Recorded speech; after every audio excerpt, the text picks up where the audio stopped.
Hello everyone, welcome back to my channel. आज की video में हम पढ़ेंगे हमारा नेक्स्ट वाला टॉपिक जिसका नाम है रेलिवेंस टू नर्सिंग। तो मैं न्यू सब्सक्राइबर्स को बता दूं, ये मैं इस चैनल पे पढ़ाती हूँ साइकोलॉजी विद हमारी जो है सोशियोलॉजी फर्स्ट सेमेस्टर को। ठीक है, फर्स्ट सेमेस्टर में दो सब्जेक्ट हैं, सोशियोलॉजी एंड साइकोलॉजी, वो दोनों मैं इस चैनल पे पढ़ाती हूँ। अगर अनाटमी एंड फिजियोलॉजी पढ़नी है तो आप अपने मेन चैनल मेरे पे नर्सिंग वर्ल्ड जिसका नाम है उस पर जाके, और 70 के लगभग मैंने अपलोड की हुई हैं वहाँ पर वीडियोस, वहाँ पर जाके मेरे चैनल पे विज़िट करें और देख सकते हैं। ठीक है, वो वीडियोस भी। तो यस, टाइम को वेस्ट नहीं करते, जल्दी से वीडियो को स्टार्ट करते हैं हमारे नए टॉपिक के साथ, रेलेवेंस टू नर्सिंग। तो जो हमारी साइकोलॉजी है वो नर्सिंग के साथ कैसे रेलेवेंस है, क्यों रिलेटेड है, वो सब इस वीडियो में डिस्कस करेंगे। और कोशिश करूँगी ये, क्योंकि लास्ट है हमारे इस चैप्टर का, लास्ट पेज है, तो कोशिश करूँगी सभी इसमें कवर करवा दूँ एंड डन कर दूँ ये चैप्टर, बिकॉज नेक्स्ट वीडियो में न्यू चैप्टर स्टार्ट करने की कोशिश करेंगे। तो let's start. To understand patient, first क्यों रेलेवेंस है नर्सिंग, जो साइकोलॉजी नर्सिंग में, क्योंकि उसने जो नर्स रहती है उसने साइकोलॉजी की नॉलेज लेकर क्या करना होता है, अंडरस्टैंड करना होता है पेशेंट को। ठीक है, psychology in nursing is important because as health care professional और नर्स।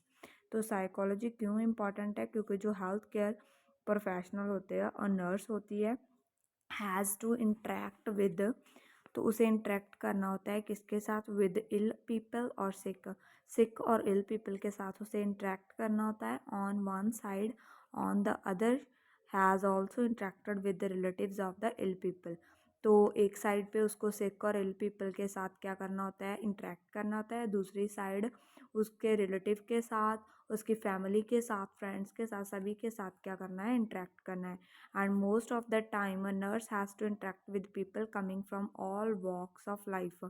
तो मोस्ट ऑफ द टाइम क्या होता है, जो नर्स इंटरेक्ट करती है बहुत सारे पीपल्स के साथ, जो कि बहुत वॉक्स ऑफ लाइफ से, जैसे वॉक्स ऑफ लाइफ बोल दे तो लाइक जैसे हम बोलते हैं ना, तरह तरह के लोग आते हैं, तो वो वाली बात हो जाती है।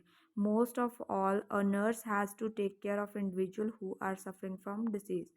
तो ज़्यादातर देखें तो नर्स को क्या करनी होती है, टेक केयर करनी होती है उस बंदे की, उस इंडिविजुअल की जो सफ़र कर रहा है फ्रॉम डिसीज, डिसीज़ से सफ़र कर रहा है, उसकी क्या करनी है, टेक केयर करनी होती है। And this require are knowledge of psychology to understand the various attitude and behaviour of the people. तो उसको क्या चाहिए, काफ़ी नॉलेज चाहिए साइकोलॉजी में, साइकोलॉजी की नॉलेज चाहिए, क्योंकि उसको बिहेवियर अंडरस्टैंड करना है लोगों का और उस बंदे का जिसको वो टेक केयर प्रोवाइड कर रही है। ठीक है, केयर प्रोवाइड कर रही है। Psychology in nursing help professional nurse to understand patient much better. तो साइकोलॉजी नर्सिंग में क्या करती है, प्रोफेशनल नर्स को क्या अंडरस्टैंड करने में हेल्प करती है पेशेंट को। ठीक है, this can usually take place with good communication with patient. ये कैसे पॉसिबल हो पाता है, अगर जो नर्स रहती है वो अच्छी कम्युनिकेशन करे पेशेंट के साथ। Second, to recognise the health status, psychology help करती है हेल्थ स्टेटस को रिकॉग्नाइज करने में, पहचानने में। Most of the One of the most important assumption in healthcare is the psychology of an individual play an important role either in the development or recovery from diseases। तो अगर most important assumption देखें, क्या assumption है, तो health care में psychology में जो individual रहता है वो इम्पॉर्टेंट, जो साइकोलॉजी हेल्प करते हैं, जो इंडिविजुअल होता है, कोई भी बंदा होता है, ठीक है, उसको क्या करना है, उसकी जो डेवलपमेंट हो रही है, रिकवरी हो रही है डिसीज़ से, ठीक है, उसमें हेल्प करती है। ठीक है, for health care to be successful in controlling disease, health care में उसे सक्सेसफुल करती है एंड जो डिसीज़ रहती है उसे कंट्रोल करती है। It is absolutely necessary to identify not only a disease but also psychology of the individual as well. तो उन्होंने बोला है कि ये बहुत ज़रूरी है, ना कि सिर्फ हमें डिसीज़ पता लगानी है, साथ ही साथ जो साइकोलॉजी भी पता लगानी है उस बंदे की जिसको हम केयर प्रोवाइड कर रहे हैं, कि बंदा क्या सोच रहा है और डीमोटिवेट तो नहीं हो रहा है और नेगेटिव तो नहीं जा रहा, वो भी हमें पता होना चाहिए। Third point, to understand and adjust situation. उसको क्या साइकोलॉजी की हेल्प से अंडरस्टैंड करना होता है सिचुएशन को, और उस सिचुएशन में अपने आप को एडजस्ट करना होता है। पार्ट फ्रॉम अफेक्टिव डायग्नोस्टिक, अगर हम अफेक्टिव जो डायग्नोस्टिक रहता है उससे परे देखें, तो उससे अपार्ट देखें, it is also necessary to note that every individual is unique in most respects. तो जो ये बहुत ज़रूरी है नोट करना कि जो भी एवरी इंडिविजुअल इज़ यूनिक, हर एक जो बंदा है, ठीक है, वो क्या है, यूनिक है अपने आप में, ठीक है। In most respects they the way in which each individual respond to treatment procedure can not be the same. तो जो भी बंदा जैसे भी अपने ट्रीटमेंट पे प्रोसीजर पे रिस्पॉन्ड करता है, वो सबका सेम नहीं होता, सबका डिफरेंट डिफरेंट होता है, क्योंकि सब एक दूसरे से अलग है। In psychology can help in understanding a situation.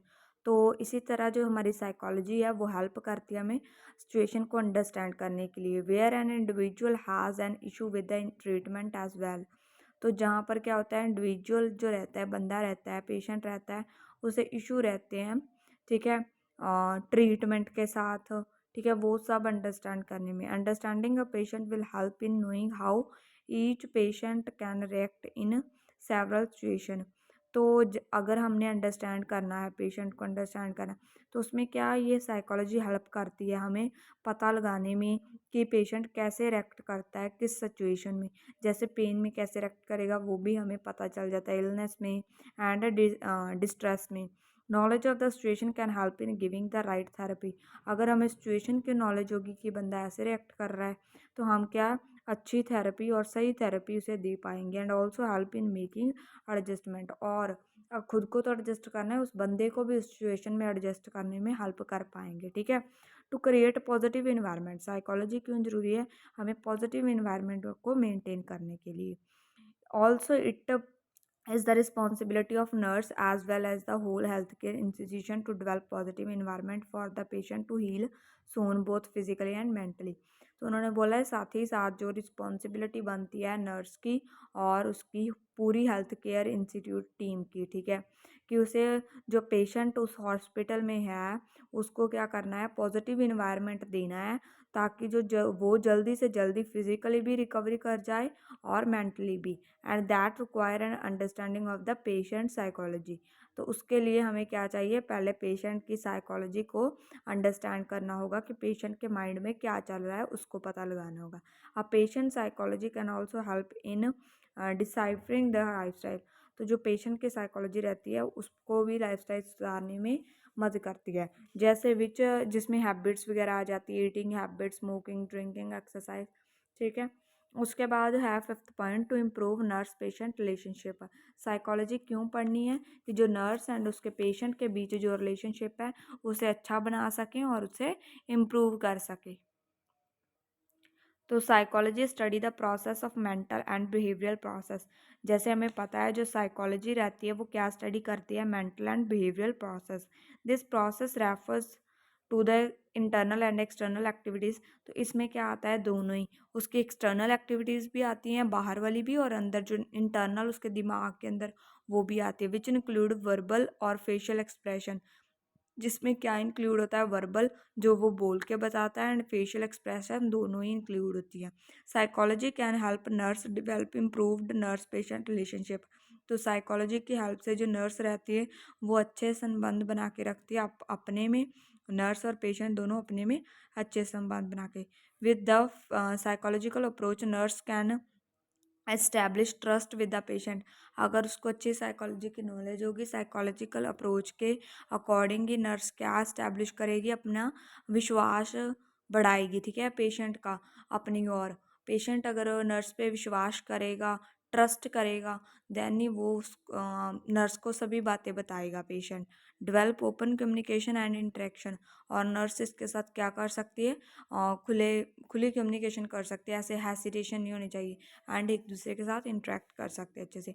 यहाँ पर एग्जांपल दी गई है, जैसे children in hospital sitting may be more afraid. जैसे कोई बच्चा है हॉस्पिटल में बैठा है तो सेटिंग में भी मोर अफ्रेड हो सकती है, उसके लिए ड्रावनी अफ्रेड होता है, डर सकता है ज़्यादा, ठीक है। With the help of child development and psychology. अगर नर्स को पता होगा चाइल्ड डेवलपमेंट की एंड साइकोलॉजी के बारे में, nurse can comfort the children. Child. फिर नर्स क्या करेगी, कंफर्टेबल करेगी चाइल्ड को पहले तो सिचुएशन में, देन गेन देयर इंटरेस्ट, जो बच्चा है उसका विश्वास जीतेगी कैसे ना कैसे, देन धीरे धीरे कम्युनिकेशन स्टार्ट करेगी, ओपन इंटरेक्ट करेगी उसके साथ, एंड उसको अच्छी इम्प्रूव्ड केयर प्रोवाइड करेगी। Six step to provide quality care, उसको अच्छी केयर प्रोवाइड करने में भी जो हमारी साइकोलॉजी है वो हेल्पफुल है। While dealing with all abnormal mental and emotional behaviour, जब भी नर्स डील करती है अबनॉर्मल मेंटल या फिर इमोशनल बिहेवियर्स के साथ, nurse can treat patient according to their psychological needs है।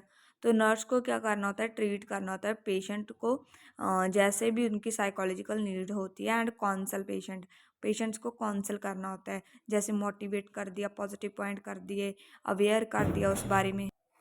Understanding and imagining the way other behave and act, उसके बाद नर्स ने ये भी अंडरस्टैंड करना है, इमेजिन करना है, और वे इमेजिन करना है कि कैसे कोई बिहेव करेगा, कैसे कोई एक्ट करेगा। Help nurse provide the best quality care, और साइकोलॉजी हेल्प करेगी नर्स को कि वो अच्छे से केयर प्रोवाइड करे। नर्स अलॉन्ग विद फिजिशियन, तो नर्स है जो फिजिशियन के साथ, डॉक्टर के साथ नॉट ओनली वर्क टुगेदर, वो दोनों एक दूसरे के साथ वर्क ही नहीं करते to manage the physical pain, जो फिजिकल उनकी पेन जो पेशेंट की वो मैनेज करते हैं, but also the change the thoughts of the patient, और जो पेशेंट के थॉट्स रहते हैं वो भी एक्सचेंज होते हैं एक दूसरे के साथ। The psychology is underpinned in every aspect of nursing care, तो इसीलिए जो साइकोलॉजी है वो अंडरपिन्ड रहती है नर्सिंग के किसी भी एस्पेक्ट में, ठीक है, नर्सिंग केयर के किसी भी एस्पेक्ट में, लाइक जीएनएम में भी लाइक नर्सिंग होगी, ठीक है। और अगर कोई फिजिशियन बना, लाइक डॉक्टर बना एमबीबीएस की, तो वहाँ पर भी ज़्यादा होप्स हैं कि वहाँ पर भी नर्सिंग जो हमारी साइकोलॉजी है वो होगी। To understand her own self, अपने आप को अंडरस्टैंड करने के लिए, if nurse is healthy both physically and psychologically, she can work better and do justice to her profession. अगर नर्स हेल्थी होगी, अच्छी होगी, फिजिकली भी और साइकोलॉजिकली मेंटली भी, ठीक है, शी कैन वर्क बेटर, अच्छे से काम कर पाएगी, do justice at her profession, तो अपने जो प्रोफेशन है उनको इंसाफ दिला सकेगी, जैसे अपना अच्छे से काम करेगी, इंसाफ खुद ही खुद हो जाएगा। But the nurse is also a human being, nurse भी एक ह्यूमन बींग है, ठीक है, तो who has her own emotion, उसके अपने खुद के emotions, feeling, attitude, personality, characteristics etcetera सब खुद के हैं। She has her own limitations also, उसकी कुछ लिमिटेशंस भी हैं और कुछ हदें भी है।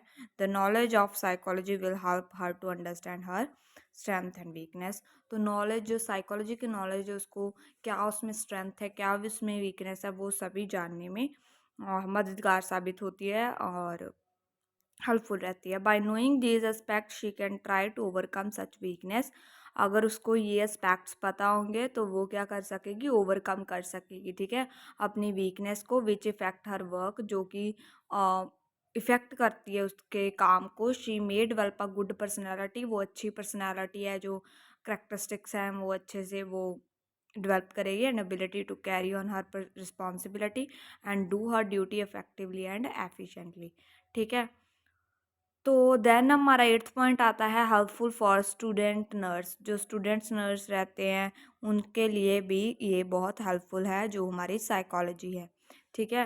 Helpful for student nurse, the study of human behaviour is of great value to a student nurse in a number of ways as follow, तो जो अगर कोई बच्चा स्टडी करता है, कोई स्टूडेंट स्टडी करता है ह्यूमन बिहेवियर को, साइकोलॉजी को, तो उसके लिए भी बहुत अच्छी वैल्यू है। जैसे कैसे, it will help to understand her self, पहले तो वो खुद को अंडरस्टैंड कर पाएगा, it will help to understand other people, then दूसरों लोगों को अंडरस्टैंड कर पाएगा, it will help her to improve situation by helping other in a problem solving, दूसरों की प्रॉब्लम सॉल्व करके उनकी दूसरों को हेल्प करके उनकी प्रॉब्लम में अपनी सिचुएशन को और इम्प्रूव कर सकेगा। Student nurse will appreciate the necessity of changing the environment and guide how to do, जो स्टूडेंट नर्स रहती है वो अप्रिशिएट कर सकती हैं आगे जाके क्या क्या उन्हें ज़रूरत चेंजिंग चाहिए इन्वायरमेंट में, एंड ठीक है, उन्हें जो भी कैसे गाइड करना है, कैसे क्या करना है वो भी गाइड कर सके। शी कैन प्रमोट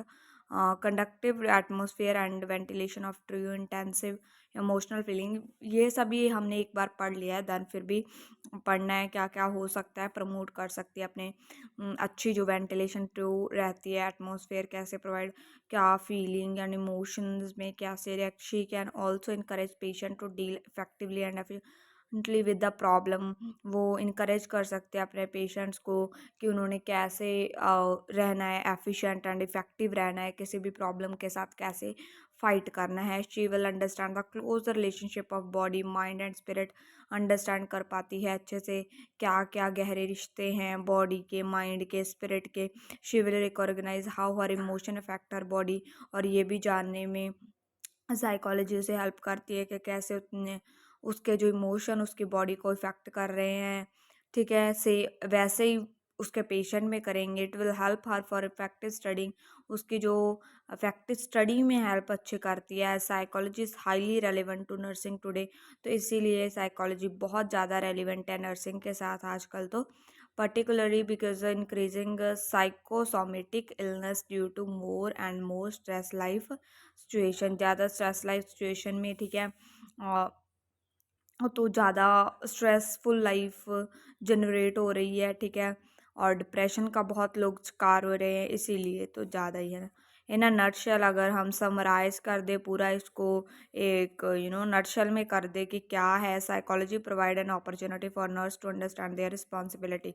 अगर हम इसकी समरी देखें कहना क्या चाहते हैं, तो साइकोलॉजी प्रोवाइड करती है नर्स को एक ऐसा चांस प्रोवाइड करती है कि वो अपना रिस्पॉन्सिबिलिटी है जो उसे पहचान सके, अंडरस्टैंड करे in better way and perform exactly what is expected of them.